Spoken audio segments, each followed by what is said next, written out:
October 25, 1944. A Fletcher-class destroyer, USS Johnston, lies dead in the water off the Philippine coast. A destroyer captain gives an order no commander ever wants to give. Fire on my position.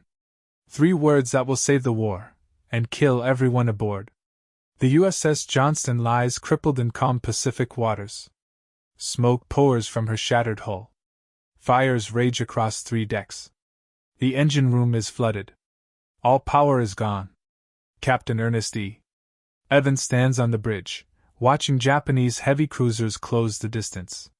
5 miles. 4 miles. 3. The sound of waves against damaged steel. The creak of a listing ship. Distant gunfire. Evans is a Cherokee from Oklahoma. 41 years old. The first Native American in the U.S. Navy to command a destroyer. He wears his crew's blood on his uniform. His left hand is mangled, 2 fingers gone from shrapnel. He should be thinking about survival. About abandoning ship. About getting his men into the water before the Japanese arrive. Instead, he's thinking about a locked room below deck. The cryptography room. 20 feet square. Steel door. Combination lock. Inside, encryption machines, codebooks, cipher wheels. The keys to reading every Japanese naval message in the Pacific. And the Japanese are coming to take it. The battle off Samar began 4 hours ago. 6 American escort carriers, 3 destroyers, and 4 destroyer escorts faced the entire Japanese center force. 4 battleships. 6 heavy cruisers. 2 light cruisers. 11 destroyers. The Americans were outgunned, outarmored, outmatched. It should have been a massacre. The Johnston charged anyway. At 0700 hours, Evans broke formation without orders. He pointed his destroyer at the battleship Yamato, the largest warship ever built, and attacked alone. Archive footage plays. The massive pagoda mast of a Japanese battleship. Shells exploding in the water. For 2.5 hours, the Johnston fought like a ship possessed. She torpedoed the heavy cruiser Kumano, blowing off its bow. She charged through shell splashes tall as buildings. She laid smoke screens to protect the escort carriers. She fired her 5-inch guns at battleships that could have swallowed her whole. At 0930 hours, 3 Japanese battleships concentrated fire on the Johnston. 14-inch shells. 16-inch shells. 18-inch shells from the Yamato. The first salvo destroyed the bridge. Killed half the men stationed there. Evans was thrown across the deck. His left hand was shredded. The ship's communications were gone. He climbed down to the pilot house and kept fighting. For another hour, the Johnston maneuvered and fired. Dead in the water multiple times, the crew would restart one engine, move a few hundred yards, fire a few more shells, then lose power again. At 0945 hours, a heavy cruiser closed to point-blank range. 6,000 yards. The Johnston's guns couldn't depress low enough to hit it.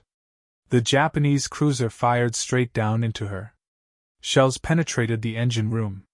Flooded the aft magazine. Killed the damage control parties. Set fires that couldn't be fought because the water pressure was gone. By 1,000 hours, the Johnston was finished as a fighting ship. No power. No steering. No guns that could fire. Listing 15 degrees to port. Evans gave the order to abandon ship. Men began going over the side. Into the oil-slicked water. 327 sailors. Swimming away from the ship they'd fought from. The ship that had saved the escort carriers. The ship that was now a drifting wreck.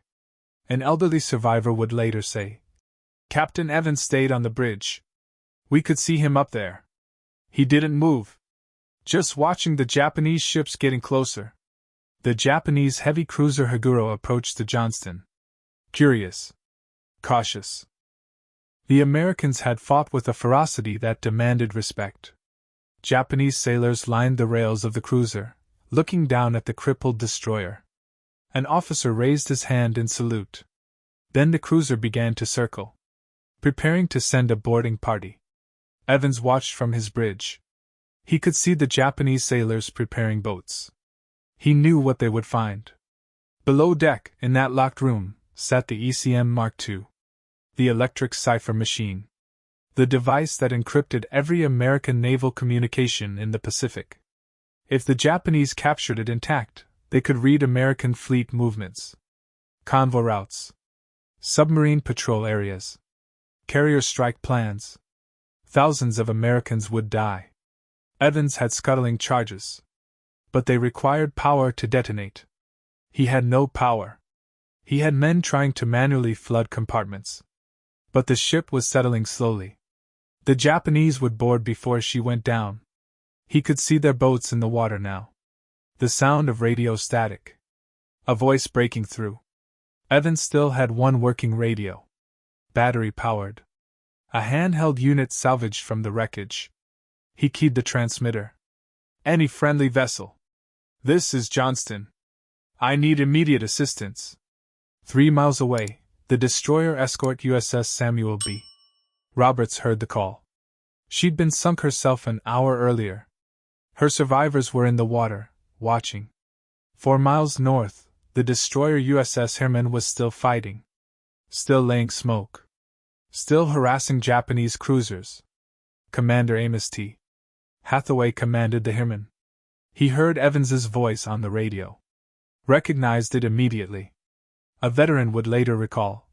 Captain Evans came on the radio. His voice was calm. Too calm.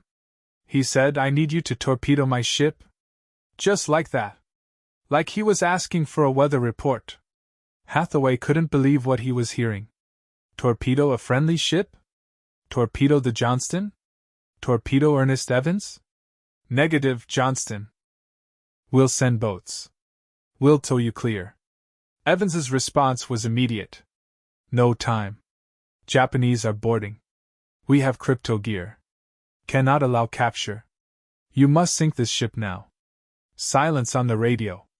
The weight of the order settling in. Hathaway looked at his charts. His torpedo officer was already shaking his head. Firing on an American ship violated every regulation, every instinct, every oath they'd sworn.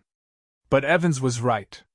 If the Japanese got that encryption equipment, the consequences would be catastrophic. Hathaway made the decision. Prepare torpedo solution. Target, USS Johnston. His crew stared at him. The torpedo officer's hands were shaking as he input the coordinates. A friendly ship. Their own side. Men still in the water around her. The Herman came about. Lined up the shot. 1,000 yards from the Johnston. Close enough to see men still abandoning ship. Close enough to see Evans on the bridge. The torpedo officer reported ready. Hathaway gave the order. Fire 1. The Mark 15 torpedo launched. Hit the water. Its wake visible in the oil-slick sea. Heading directly for the Johnston's hull. Evans watched it coming. He didn't move. Didn't try to abandon ship. Just stood there on his bridge, waiting. The men in the water watched too. Their own ship. Being torpedoed by their own side. Some were screaming. Some were crying. Most were silent. The torpedo struck the Johnston's starboard side. Below the waterline. Just aft of amidships. Exactly where it needed to hit to break the ship's back. The explosion was massive. The Johnston's hull buckled. The keel snapped. Everything below the waterline was instantly flooded. The ship began to go down fast. Bow first. The stern lifting out of the water. Propellers visible. Still. Evans stood on the bridge as it tilted vertical. The deck beneath him becoming a wall. He held on to the railing. Never moved. Never jumped. The Johnston slid beneath the surface in less than 2 minutes. Taking Captain Ernest Evans with her. Taking the ECM Mark II. Taking the codebooks. Taking every piece of equipment that could have compromised American communications. The Japanese boarding party arrived at empty water. Debris. Oil. Survivors. But no ship. No intelligence. Nothing to capture. They pulled American sailors from the water. Interrogated them. asked about the ship's encryption equipment. The survivors said it went down with the ship. The Japanese didn't believe them at first. They searched. Sent divers. Found only wreckage too deep to salvage. The codes remained secure. A black and white photograph shows Captain Ernest Evans in dress uniform, 1943. Before the Johnston. Before Samar. Before the decision. On the day he took command, October 1943, he told his crew, "This is going to be a fighting ship.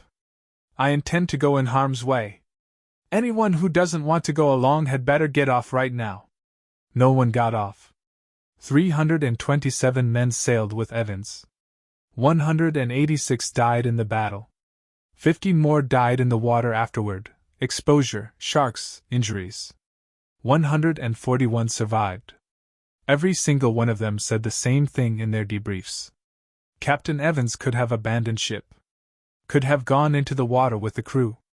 Could have survived. He chose to stay. Chose to make sure the ship went down. Chose to protect secrets over his own life. The sound of water. Of a ship settling. Of depth. The Johnston lies 3.5 miles down in the Philippine Sea. The deepest shipwreck ever found at the time, discovered in 2019 by a civilian expedition. The wreck is broken in two. The bow section upright. The stern on its side. The bridge where Evans stood is collapsed but recognizable. Underwater footage shows the wreckage. Intact in the darkness. Preserved by depth and cold. The ECM Mark II was never recovered. The codebooks dissolved decades ago. But they served their purpose. They went down with the ship. The Japanese never got them. In the months after summer, American intelligence noticed something. Japanese naval communications showed no change in security. No new codes. No new encryption methods. They still thought their messages were secure. They were wrong. The Americans kept reading them. Kept sinking their ships. Kept winning the war. Because Ernest Evans made a choice. Because Amos Hathaway followed an impossible order. Because a crew fought their ship until there was nothing left to fight with. The Navy awarded Evans the Medal of Honor. Posthumously. His wife received it in 1945. She never remarried. She said no one could replace a man like that. Commander Hathaway received the Navy Cross. He never spoke publicly about torpedoing the Johnston. In private, he said it was the hardest thing he ever did. Also the most necessary. The men who survived the Johnston received their medals. Purple Hearts. Brown Stars. They went home. Started families. Built lives. They never forgot the captain who stayed on the bridge. Who chose the mission over survival. Who ordered his own ship destroyed to protect them all. In a 1989 interview, a survivor in his 70s said, "People ask me about Captain Evans. They want to know if he was a hero. I tell them that's the wrong word. He wasn't a hero. Heroes do extraordinary things and survive to tell about it. Captain Evans did what needed to be done, knowing it would kill him. That's not heroism. That's something else. Something bigger." The sound fades. Just ocean. Just depth. Just silence. The Johnston rests in darkness now. 3.5 miles down. Deeper than the Titanic. Deeper than most submarines can dive. A tomb and a monument. The encryption equipment is still there. Rusted. Corroded. Useless now. But in October 1944, it was worth more than a ship. Worth more than a crew. Worth a captain's life. Ernest Evans knew that. Made the calculation. Made the call. The Japanese never got the codes. The Pacific War continued. 14 million Americans served. 400,000 died. Victory came in August 1945. How many of those 14 million survived because the Japanese couldn't read American communications? How many ships weren't sunk? How many ambushes didn't happen? How many lives were saved by one captain's decision in the last moments of his life? The numbers are impossible to calculate. But intelligence analysts have studied the what-ifs. What if Samar had ended differently? What if the Johnston had been captured? What if the Japanese had gotten the ECM Mark II? Their conclusion: the Pacific War extends into 1946. Possibly 1947. Casualties multiply. The atomic bombs still fall. But thousands more Americans die first. All prevented by 3 words. Fire on my position! The camera rises from the wreckage through 3.5 miles of darkness. Through pressure that would crush a human instantly. Through cold that preserves everything. Breaking the surface. Philippine Sea. Dawn light on the water. Somewhere below, in the darkness, Ernest Evans still stands his watch. Still protects his secrets. Still makes the choice. The hardest choice. The necessary choice. The choice that saved the war. The last sound, the ocean. Eternal. Keeping its secrets. Remembering its dead. Then silence.